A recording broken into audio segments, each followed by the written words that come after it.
പുഷ്പ 2 എന്ന ചിത്രത്തിൻ്റെ മൂന്നാം ദിവസത്തെ കേരള ബോക്സ് ഓഫീസ് കളക്ഷൻ റിപ്പോർട്ടാണ് ഇന്നൊരു വീഡിയോയിൽ ഭാഗത്ത്. വീഡിയോയിലേക്ക് മുൻപ് വീഡിയോ ലൈക്ക് ചെയ്യുക, ചാനൽ സബ്സ്ക്രൈബ് ചെയ്യുക. ഡിസംബർ മാസം ഇനി അങ്ങോട്ട് ധാരാളം ചിത്രങ്ങൾ OTT റിലീസ് ചെയ്യുന്നുണ്ട്. ചാനൽ ഭാഗം പരിശോധിച്ചാൽ നിങ്ങൾക്ക് കാണാൻ വേണ്ടി സാധിക്കുന്നതായിരിക്കും. അല്ലു അർജുൻ, രേഷ്മിക, ഫഹദ് എന്നൊക്കെ പ്രധാന കഥാപാത്രങ്ങളായ ചിത്രമായിരുന്നു പുഷ്പ 2.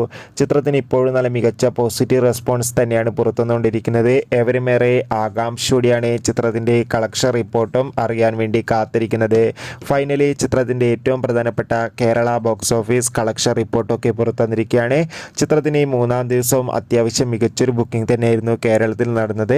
അതുകൊണ്ട് തന്നെ പുഷ്പ 2 എന്ന ചിത്രത്തിന് മൂന്നാം ദിവസം മാത്രം കേരളത്തിൽ നിന്ന് ഏകദേശം 2.5 കോടിക്കടുത്ത് കളക്ഷൻ നേടിയെടുക്കാൻ വേണ്ടി സാധിക്കുമെന്നാണ് ട്രാക്കിംഗ് റിപ്പോർട്ടുകൾ സൂചിപ്പിക്കുന്നത്. കാത്തിരിക്കാം ചിത്രത്തിൻ്റെ കൂടുതൽ അപ്ഡേഷൻ അറിയാൻ വേണ്ടി. ചിത്രം കണ്ടവരുടെ അഭിപ്രായം കമൻറ്റ് ചെയ്യുക. ഡിസംബർ മാസം, ജനുവരി മാസം ധാരാളം ചിത്രങ്ങൾ OTT റിലീസ് ചെയ്യുന്നുണ്ട്. ചാനൽ ഭാഗം പരിശോധിച്ചാൽ കാണാം.